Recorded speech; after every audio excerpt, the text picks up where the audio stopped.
Ce qu'il faut noter et préciser dans la vicissitude de la diplomatie occidentale, c'est cette capacité et cette habilité à transiter de l'approche brutale dans les relations internationales lorsque celle-ci ne marche pas vers l'approche par la séduction et la ruse. Et pour y parvenir, l'Occident politique emploie cette tactique qui consiste préalablement à susciter des débats idéologiques contradictoires en son sein. Le courant nationaliste et matérialiste, qui porte généralement l'option militaire et brutale de la diplomatie occidentale, lorsque celle-ci a échoué, est violemment ou ouvertement critiqué par le courant supranationaliste et idéaliste dit libéraliste du système politique occidental.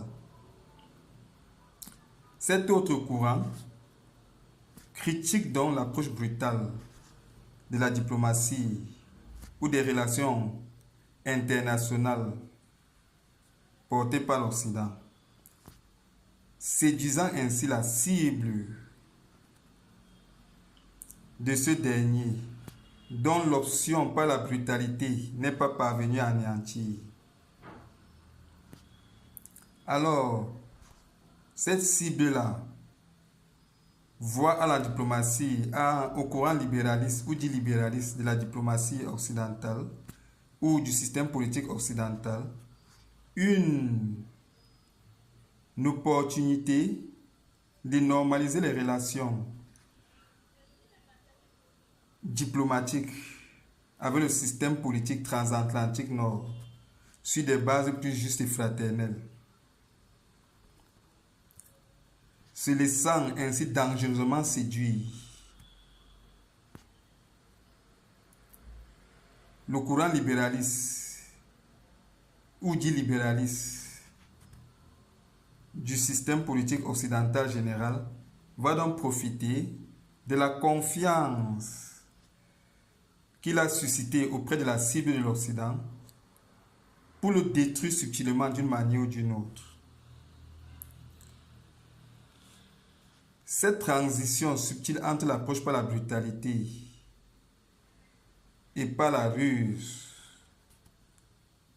adoptée par l'appareil politique occidental dans son ensemble contre ses cibles, a été utilisée au cours de l'histoire, notamment contre la Russie des Romanov et plus tard l'URSS.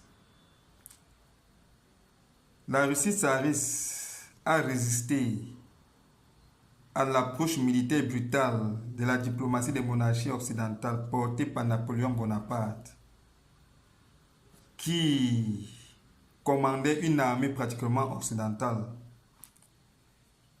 Mais lorsque cette approche brutale a échoué, l'Angleterre, qui avait pris part subtilement et qui incarnait au début du 19e siècle une des matrices du courant libéral de la politique occidentale, s'est empressée d'emprisonner Napoléon et ainsi de redorer l'image de la politique et de la diplomatie occidentale en général auprès de la monarchie russe. Elle en a profité, l'Angleterre, pour infiltrer cette monarchie des tsars de l'intérieur par le biais des liens de mariage. Il s'en est suivi sa destruction à travers les revendications socialistes portées par Lénine plus tard, tel qu'on pourra l'étudier quelque peu en profondeur.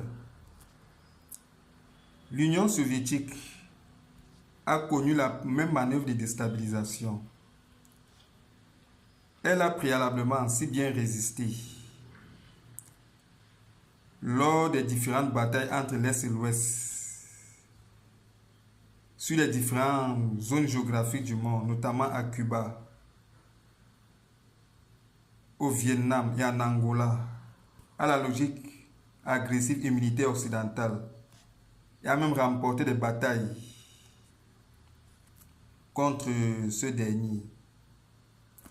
Mais Jimmy Carter a émergé sur la scène politique états-unienne comme se présentant comme étant opposé à la logique relationnelle brutale ou militaire entre l'Est et l'Ouest, critiquant ainsi la diplomatie de ses prédécesseurs, généralement républicains. Sur le prétexte de la détente dans les relations internationales, l'Union soviétique lui faisant confiance, il en a profité pour infiltrer cette nation de l'intérieur et la détruire subtilement, tel qu'on va l'étudier par la suite.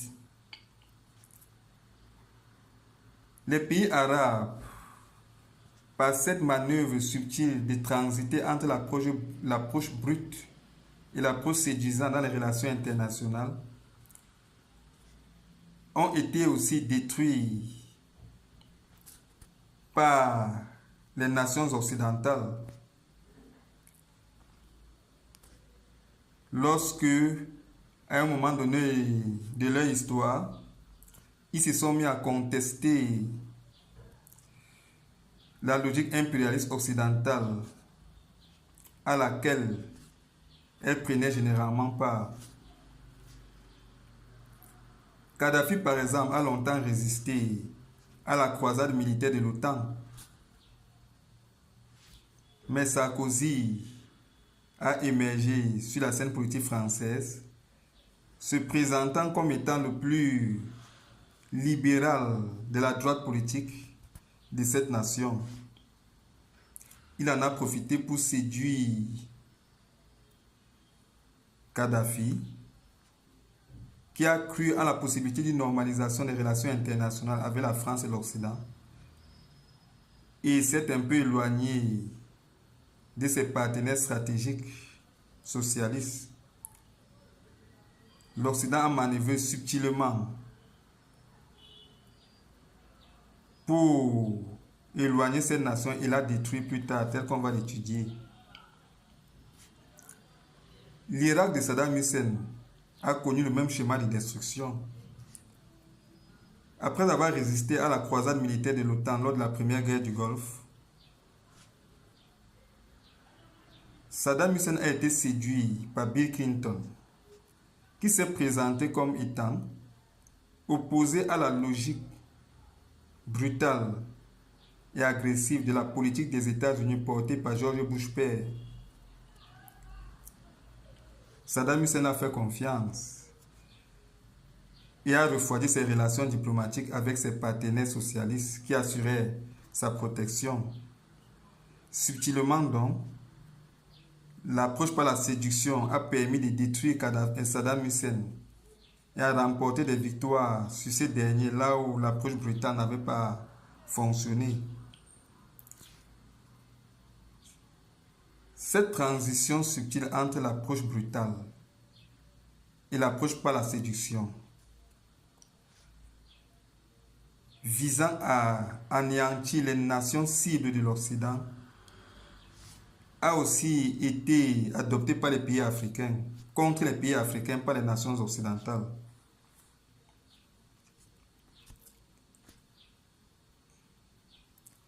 À la fin de la Deuxième Guerre mondiale, la victoire de l'Union soviétique ou de l'internationale socialiste, incarnée en la victoire de l'Union soviétique sur le nazisme, donne l'espoir aux pays africains de s'émanciper de leur tutelle impériale. Et malgré les pseudo-indépendances qu'on va s'empresser à leur accorder, leur dynamique révolutionnaire indépendantiste ne va pas affaiblir. Pour ce qui est de la politique française ou de la zone francophone de l'Afrique équatoriale ou de l'Afrique subsaharienne, une figure politique française va émerger, se présentant comme étant socialiste et donc libéraliste. et va contester l'approche brutale de la politique de De Gaulle, redorant ainsi l'image du système politique français aux yeux des élans révolutionnaires indépendantistes africains,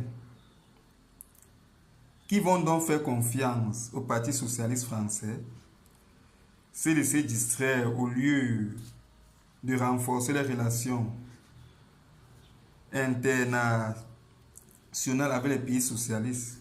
Lorsque l'Union soviétique va être effondrée et que l'unipolarisation du monde va s'en suivre, l'emprise impérialiste occidentale et française, pour ce qui est de l'Afrique francophone, va être renforcée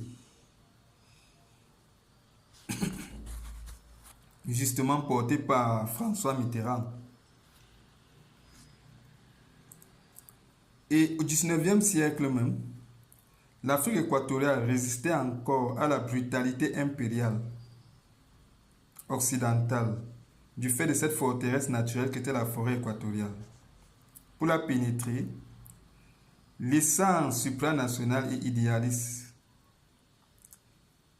qui porte le nom de courant libéraliste de la politique occidentale qu'est l'Église catholique romaine a utilisé l'outil biblique pour séduire les Africains de la zone équatoriale, profitant ainsi pour infiltrer cette forteresse et en connaître les secrets, les recoins, permettant ainsi une pénétration militaire et une vassalisation de cette zone géographique de l'Afrique qui soldait la domination impériale dans son ensemble de ce continent. On constate donc cette capacité qu'a l'Occident à manœuvrer entre brutalité et séduction, habilement, dans l'optique finale ou dans l'optique finale, d'une manière ou d'une autre, d'asservir les nations qui tentent de contester son hégémonie et de revendiquer leur souveraineté. Avec l'Occident finalement, sa logique hégémoniste reste constante, indépendamment des différentes approches pour y parvenir.